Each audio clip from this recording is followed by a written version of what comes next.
just watched the reveal of the 2020 Chevrolet Corvette Stingray. The base price is going to be less than $60,000. That's incredible. This is the 8th generation Corvette, and of course now it's mid-engine. There is a 6.2-liter V8 right about here. Now, that's a big deal for a lot of reasons. Well, one, it's the first time that a Corvette's gone mid-engine. Two, it brings a ton of performance benefits, and it makes a pretty radical change to what Corvette is. Really quick, that engine is still a pushrod V8. That means it's low, it's sacrificing a little bit of valve train sophistication for sitting low in the car itself. It's attached to an 8-speed dual clutch automatic transmission, the only transmission offering, and of course it drives the rear wheels. Now, it makes 495 horsepower with the performance exhaust and all that with launch control and with the performance options like the Z51 track package that was on the C7 and so on, enables 0 to 60 in less than 3 seconds, which is pretty spectacular.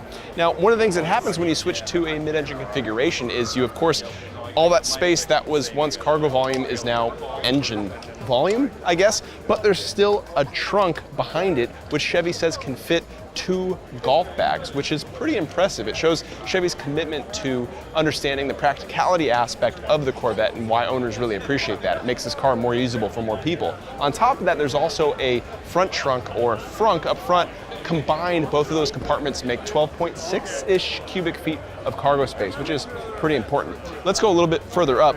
One of the things they maintained was the removable roof, which has always been a highlight of Corvettes. It's nice to be able to take the roof off and just go for a cruise.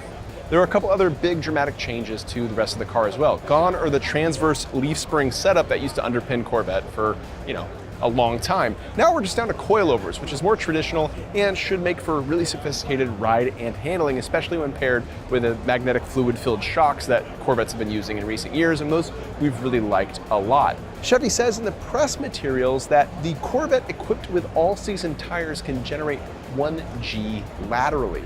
That's ridiculous for all-season tires, and that's such a high amount of grip capability that actually all Corvettes now will have a dry sump oiling system to ensure constant lubrication to important engine bits when you're cornering really hard. A lot of really exciting stuff there. But let's move our way to the front. One of the real advantages beyond all the performance headroom of having the engine in the middle, because it's putting more mass on the rear tires, giving them more traction to brake, accelerate, and handle.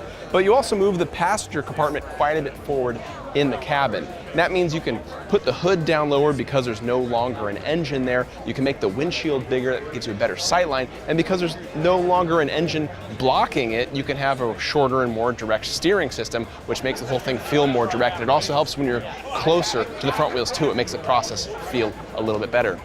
Let's find a way to hop inside and talk about what's going on in there. The interior is a pretty dramatic change like the rest of the car, I guess. 2 seats, of course, squared off steering wheel, which looks interesting, but in my experience, cars that use this design work pretty well because you have 4 unique points of contact that help when you're doing hand-over-hand steering around tight corners, or when you're in a power slide, as I like to do, it helps you locate where the center of the wheel is really quickly. Big digital gauge cluster behind that, infotainment display here, all very driver oriented, how it wraps around you, especially this little trim piece of HVAC controls. Very interesting decision. It's gonna be a while before we actually figure out if we like it or not. But I will say I like having physical buttons rather than digital ones buried in a menu. One of the things we haven't talked about is something that's really impressive. That's a button hidden up here that lifts the front end of the car when you're approaching like a speed bump or your driveway. And the cool thing is when you do that, you can actually have the GPS system remember where that was. So when you get home, you don't have to always hit that button, or if there's always a speed bump or a pothole on your drive home, the car will just learn that as you use it. And that's a really cool thing to have in a sports car. There's nothing more embarrassing than scraping the nose on your sports car as you leave your driveway in the morning. Very, very embarrassing. There's a lot here that we're gonna have to learn and experience and talk about, but for the time being, this Corvette looks really cool and we can't wait to drive it.